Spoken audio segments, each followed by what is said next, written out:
In the heart of suburban America, where perfectly manicured lawns meet tree-lined streets, a family's ordinary Sunday afternoon transformed into a nightmare that would expose the deep-rooted issues still plaguing our justice system. The aroma of barbecue wafted through the air as the Thompsons gathered in their backyard, celebrating their youngest daughter's high school graduation. Little did they know that within minutes, their joyous celebration would be shattered by the sound of police sirens and shouted commands.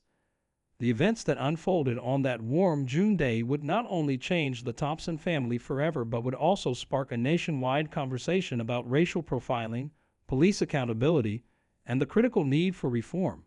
As the family's security cameras rolled, capturing every excruciating moment, what began as a case of mistaken identity revealed itself to be something far more disturbing. David Thompson, a respected cardiologist with 20 years of service at the local hospital, found himself face down on his own lawn, while his wife Sarah, an elementary school teacher, desperately tried to explain that this was their home, the same home they'd lived in for the past 15 years. Their 3 children watched in horror from behind the sliding glass door, their phones shackily recording the incident that would soon capture the attention of millions. The responding officers had been searching for a suspect in a nearby convenience store robbery, their only description: a black male in a dark shirt. This vague description somehow led 6 police cruisers to descend upon the Thompsons' graduation celebration, where David, like many others that summer day, happened to be wearing a navy blue polo shirt. But what happened next would prove to be the turning point, not just for the Thompson family, but for their entire community. A series of unexpected allies emerged: neighbors who had witnessed the incident, local activists who helped amplify their story, and most surprisingly, a retired police officer whose testimony would blow the case wide open. As body camera footage began circulating online, showing the stark contrast between the officer's aggressive approach and the family's obvious innocence, something remarkable started to take shape. The community's response would challenge everything we thought we knew about police-community relations and prove that sometimes the most powerful changes come from the most unexpected places. What makes this story different from the countless others we've heard before? The answer lies not just in what happened during those terrifying minutes on the Thompsons' lawn, but in the extraordinary chain of events that followed. As we delve deeper into this incident, you'll witness how a single afternoon sparked a movement that would reshape an entire police department's approach to community engagement and racial bias training. The security camera footage continues to roll as David Thompson remains pinned to the ground, his graduation decorations swaying gently in the breeze above him. His daughter's cap and gown, carefully laid out for photos, now lies trampled in the grass. But it's what happens in the next few moments that will leave you questioning everything you thought you knew about justice, community, and the power of standing up for what's right.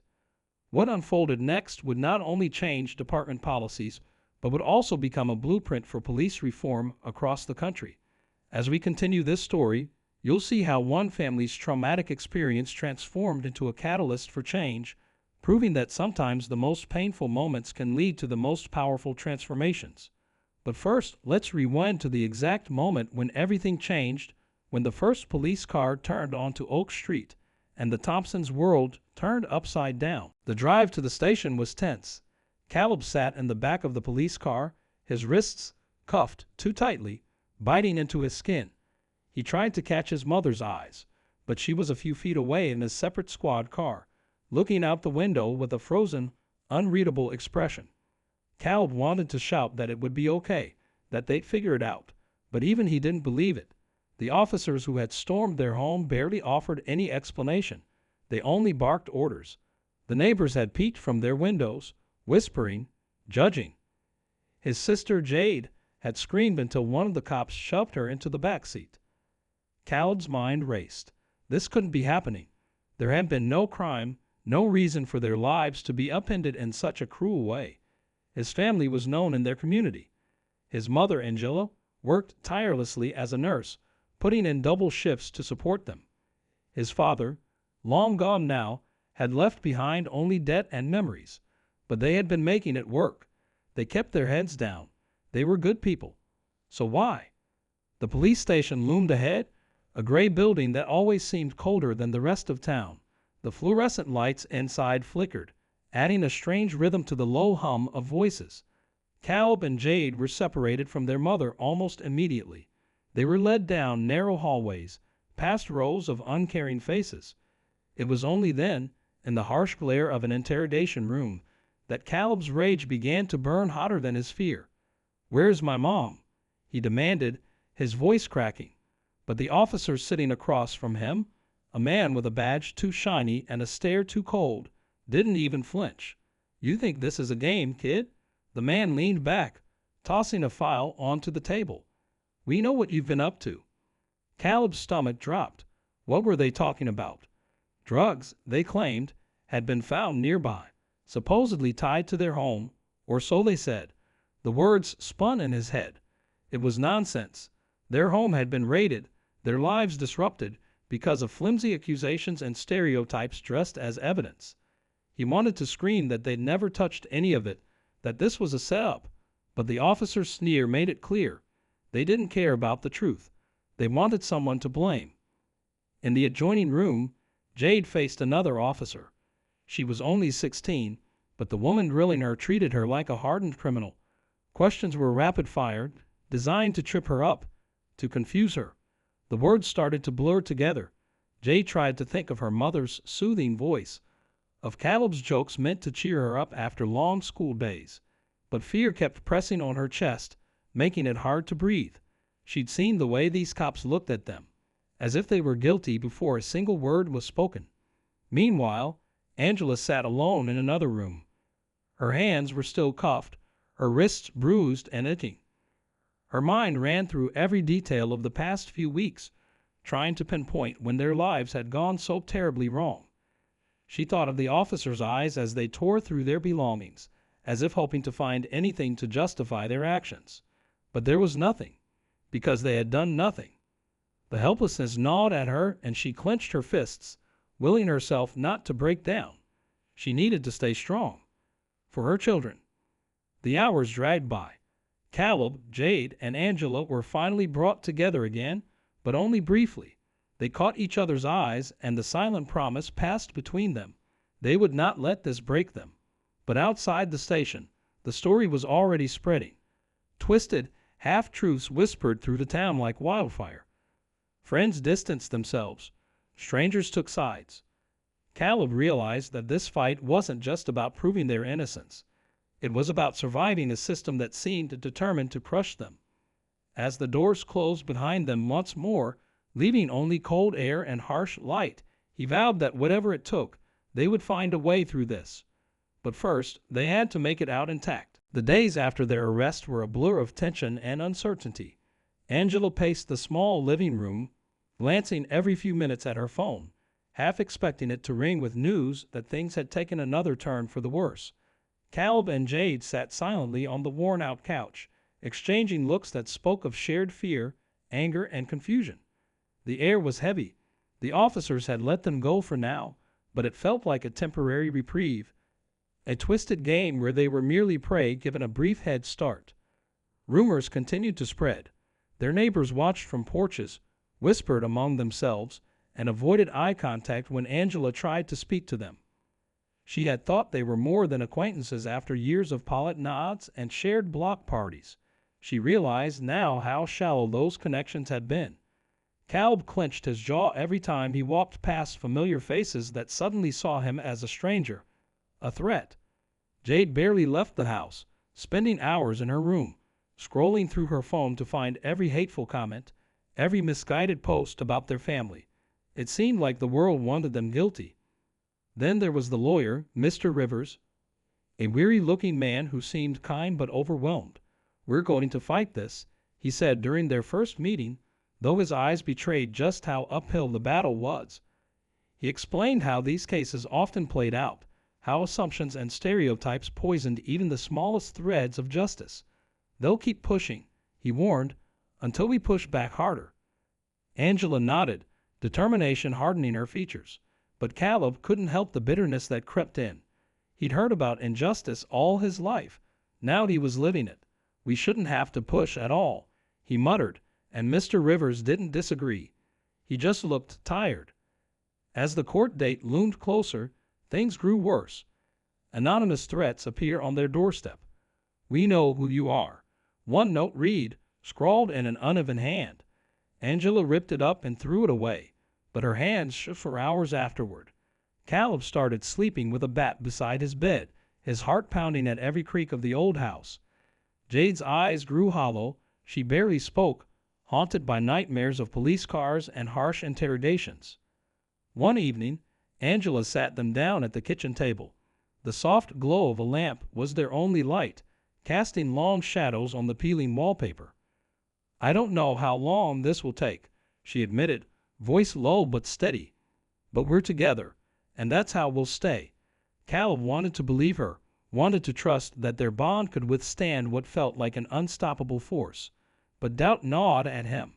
The system wasn't built to listen to people like them. The next morning, a knock came at the door, loud, insistent. Caleb felt his stomach twist as Angela opened it, revealing another officer. But this time, it wasn't to drag them back. The officer, a woman with a wary expression, delivered a set of documents that sent shockwaves through their fragile hope. Evidence had apparently been found, linking Caleb directly to the drugs. It was laughable, but also terrifyingly real in the hands of people determined to see him fall. Caleb's world tilted. This was no longer about suspicion. This was a direct attack, a move meant to crush them. He stormed out of the house, desperate for air for a moment where he didn't feel like his entire existence was a trap closing around him. Angela called after him, but he couldn't stop. His legs carried him past familiar streets, past stairs that burned holes through his back. Finally, he stopped at the park, a place that had once been his sanctuary. Now it felt tainted. He leaned against a tree, fighting back tears. How could this be happening? How could everything be taken so easily? Footsteps approached. He tensed but relaxed slightly when he saw it was Jade. She sat beside him without a word, offering the comfort that only a sibling could give. They stayed like that, silent but together, as the sky darkened around them. They didn't know what would come next, but they knew they had to hold on, to fight even when everything felt hopeless. Back at home, Angela combed through every piece of paper, every shred of evidence she could find. She would not let them destroy her children. The tension thickened, every day a new battle. The moments leading up to their next confrontation with the law would be critical. But they had no choice except to face it head on. Together, hoping their strength was enough, Angela barely slept in the days that followed. Every time she closed her eyes, she saw the weary faces of her children and felt the weight of the world pressing down on her chest. She pored over every detail the lawyer provided, searching for a crack, an inconsistency that would unravel the lies that had been spun around them. She believed in her heart that justice was possible, but the odds felt impossible. Then came the second blow, a plot twist none of them saw coming. It began with an anonymous call. Angela was alone at home, the sunlight filtering weakly through thin curtains, when the phone rang. She hesitated before picking up, half afraid it would be another threat. But the voice on the other end was different, nervous, rushed. "You don't know me," it said, "but I know what they did to you." It wasn't right. Angela's pulse quickened. The caller claimed to be an insider, someone who had seen the so-called evidence planted at their home, orchestrated to justify the raid and the baseless accusations. There was corruption, they whispered, reaching deeper than just a few officers. The line went dead before Angela could ask more. The air felt electric with danger and hope. She immediately called Mr. Rivers, her voice shaking as she recounted the conversation. He listened intently, then told her to write everything down. "If this is real, it changes things," he said, "but it also makes it more dangerous." Caleb and Jade returned home soon after, finding their mother pacing again. This time, her eyes were sharp, her movements filled with purpose. She told them what happened, but Caleb was skeptical. "It could be a trap," he warned, crossing his arms defensively. "Why would someone help us now?" He was tired of false hope and empty promises. But Jade, who had withdrawn so deeply into herself, suddenly seemed alive again. "What if it's true?" she whispered, clinging to the possibility that they weren't fighting this battle alone. In the days that followed, Angela and Mr. Rivers worked cautiously, trying to trace the anonymous call and validate its claims without tipping off anyone who might be involved in the corruption. Tensions rose within the family. Caleb's anger boiled over one night, leading to a shouting match with Angela. "You're putting too much faith in a voice we can't even trust," he yelled. "We're barely keeping it together as it is." Angela's face fell, but she didn't back down. "What choice do we have?" she shot back. "If there's even a chance to expose the truth, we have to take it." Meanwhile, strange things began to happen. A car idled too long outside their house one night, its headlights off. Caleb's phone buzzed with blocked calls that went silent when answered. Mr. Rivers reported that some of the files related to their case had gone missing. A clerical error, according to the authorities, but it felt more like a warning. The family was being watched, squeezed from all sides, but they couldn't stop now. As the court date approached, Caleb received a message on social media, a grainy video clip that made his blood run cold. It showed a man, partially obscured, placing something in their backyard on the night of the raid. The timestamp confirmed it. The supposed evidence had been planted, just like the anonymous caller claimed. Caleb shared the clip with his mother and Mr. Rivers. It was a breakthrough, but also a terrifying escalation. Whoever sent it was risking a lot, and so were they just by having it. Mr. Rivers warned them again. "This is bigger than we thought," he said, his voice grim. "You need to be prepared for backlash." Caleb's hands clenched. He was tired of being scared, tired of waiting for someone else to tear his life apart. "We have to use it," he said, determined. Angela agreed, though fear flickered in her eyes. They would bring the video forward, expose the lies, but it would put them in even more danger. Their enemies wouldn't back down quietly. In the dead of night, as the family sat together, a loud bang echoed from outside, a warning shot meant to intimidate. The threat was real, immediate, and it loomed large. The stakes had never been higher. With every breath, the family knew they were on borrowed time. But they refused to let fear win. Whatever was coming, they would face it together, standing firm against those who wanted them broken. The day of the court hearing arrived under a sky thick with clouds, matching the oppressive weight on Angela's chest. She stood alongside Caleb and Jade as they entered the courthouse, each step heavy. Supporters had gathered outside, some holding signs demanding justice, while others sneered, convinced of their guilt. The media frenzy buzzed, cameras clicking like an unrelenting drumbeat. Angela held her children close, whispering words of strength they all desperately needed to believe. Inside, the courtroom was cold and sterile. Angela's eyes met the prosecuting officers, a man who had sneered as their lives were torn apart. Caleb sat beside her, his fists clenched. The video evidence would be presented today, along with the testimony from Mr. Rivers and whatever pieces of truth they had managed to gather. It was a gamble. If they failed, the consequences would be devastating. The proceedings began with the prosecutor outlining their so-called case. Every word dripped with condescension, painting them as threats to society. Angela felt the bile rise in her throat, but forced herself to sit tall. When Mr. Rivers finally stood, his voice was firm, cutting through the lies. He played the video clip, the courtroom falling silent as the grainy footage revealed the truth. A man planting the drugs behind their home.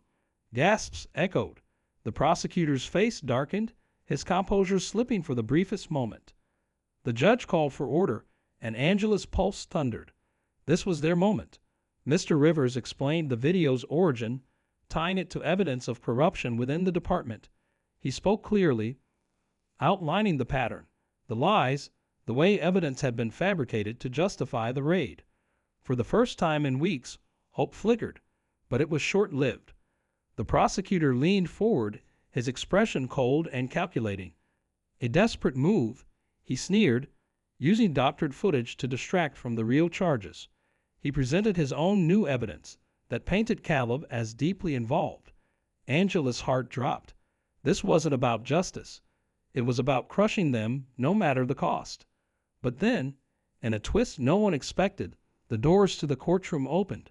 The anonymous caller, The insider who had reached out to Angela stepped inside. He was pale, visibly trembling, but determined. He took the stand, revealing his identity as a junior officer who had been forced to play a role in the corruption. He recounted everything: the orders he'd received, the threats made against him if he spoke out. The courtroom erupted into chaos as his testimony shattered the prosecution's narrative. Caleb felt the tension finally begin to lift. It was real. Someone had finally come forward to support their truth. But the danger wasn't over. The prosecutor, desperate and cornered, made a move that shocked everyone.